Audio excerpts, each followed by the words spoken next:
कि राजनीति त्याग किया, कि राजनीति त्याग किया जिन्होंने स्वप्राणों को, ऐसे राष्ट्र भक्तों को प्रणाम करता हूं मैं। और देशभक्त पुत्रों को जन्म देने वाली हर और एक एक माता को सलाम करता हूं मैं। उस सीमा पर देश की डटे हैं जवान जो, और उनकी शौर्य शक्ति का बखान करता हूं मैं। और लोहा लेके शत्रुओं से शहीद हो जाते नित्य उन बलिदानों का ही दान करता हूं मैं, उन बलिदानों का ही दान करता हूं मैं।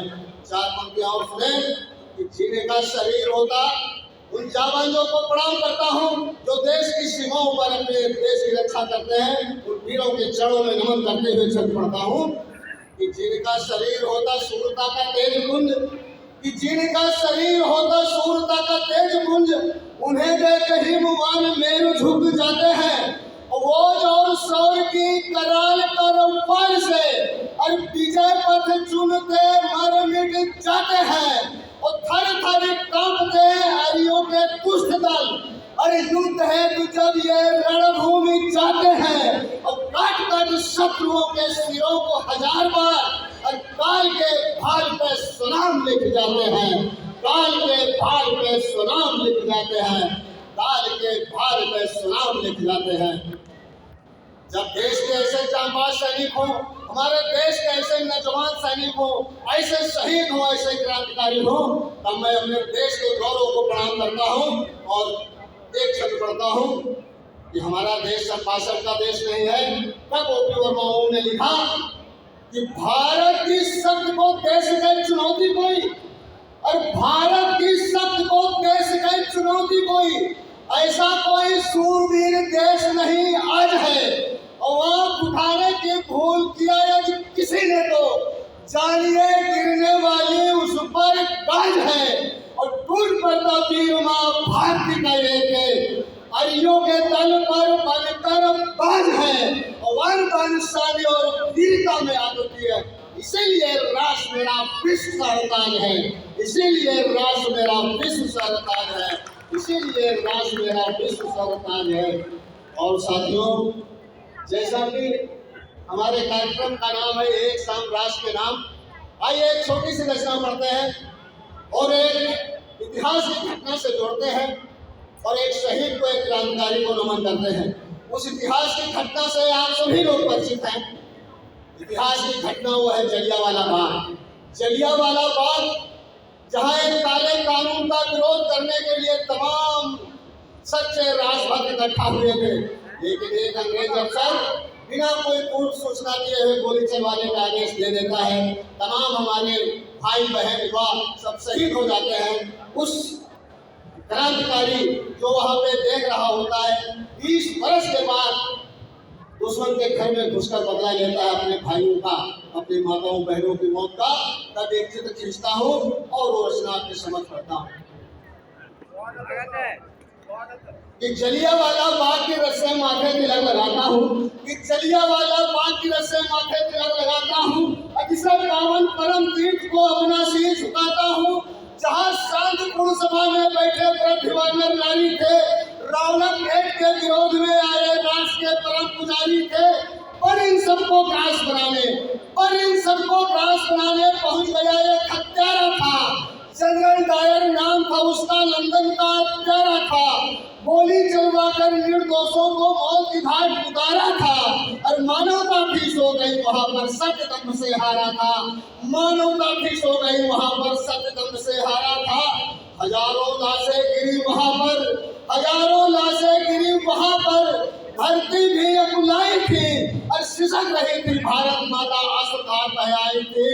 जहां दीवाने आजादी के हर हर बम बम बोले थे, जिनके उच्च बलिदानों से दिग्गज सब डोले थे। और हर ओर मची थी अफरा तफरी, हर ओर मची थी अफरा तफरी। धरा लहू से लाल हुई और शहीदों के सोने से सारी बगिया भरकर ताल हुई। 20 बरस के ऊधम सिंह, 20 बरस के ऊधम सिंह यह सब रहे थे देख वहाँ। निर्लज क्रूरता कर रही थी दानवताकार से जहाँ। और प्रतिशोध की ज्वाला धधक उठी, प्रतिशोध की ज्वाला धधक उठी। मन में लिए अंगारों को सोचा सबक सिखाना होगा एक दिन मक्कारों को। कसम खाकर वही उधम ने अपने मन में ठान लिया, अरे सबक सिखाओ इन दुष्टों को, करने ठान कमान लिया। इस लक्ष्य को पाने खातिर रहने लगे वह लंदन जाकर, लक्ष्य को करना होगा अब रंग बसंती चोला डालकर। पर इसके पहले ही जनरल डायर गया परलोक सिधार, किंतु उधम के मुख्य लक्ष्य की कुंद न हुई जरा भी धार। इस पाशविक घटना को जिसने अद्भुत ठहराया था, जनरल डायर का क्रूर कृत्य जिसके मन को भाया था, अनुमोदन कर पूर्ण रूप से जिसने खूब सराहा था, भले ही हर भारतवासी रोया और कराहा था। वह गवर्नर पंजाब प्रांत का खल माइकल वो डायर था प्रशासन हाथ में उसके और डायर था। इस पूरे घटनाक्रम का वह मुख्य रूप से दोषी था, जिसकी कृपा पाकर ही जनरल डायर हुआ पर दोषी था। अब तो पढ़ने जा रहा हूँ, अगर आपको लगे कि मैंने उस शहीद के चरणों में सच्चे अर्थों में नमन किया है, तो आप लोग अपना समर्थन और आशीर्वाद दिएगा। तारीख थी 13 मार्च 1947 को लंदन का वह क्रास्टन हॉल साक्षी बन गया उस बैठक का घटना घटी जहाँ विशाल उसी सभा में माइकल डायर भाषण देकर बैठा था और सत्ता की चकाचौंध से अपनी धुन में बैठा था। तभी एक पिस्तौल गुर्राकर और धड़ाम से उगली अपनी गोली, जो धसकर माइकल के सीने में भारत माँ की जय बोली, और दूसरी गोली निकलने से उसका सीना फाड़ दिया और रंग बसंती चोला के संग वंदे मातरम गान किया। घुसकर दुश्मन के ही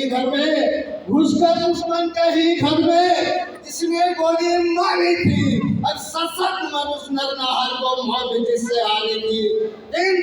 किंतु स्वागत किया मौत का झूले फांसी फंदों पर, और भारत माँ भी गर्वित होती है ऐसे बलिदानी बंदों पर। आज का बच्चा जब ऊधम सिंह बन जाएगा तो चढ़कर दुश्मन के सीने पर जय हिंद लिखकर आएगा। उस महाबलिदानी के चरणों में सत शीश नवाता हूँ। जय हो भारत माँ की। मैं गीत क्रांत के गाता हूँ। एक बार जयकारा लगा दे, भारत माता की, वंदे। बहुत बहुत धन्यवाद।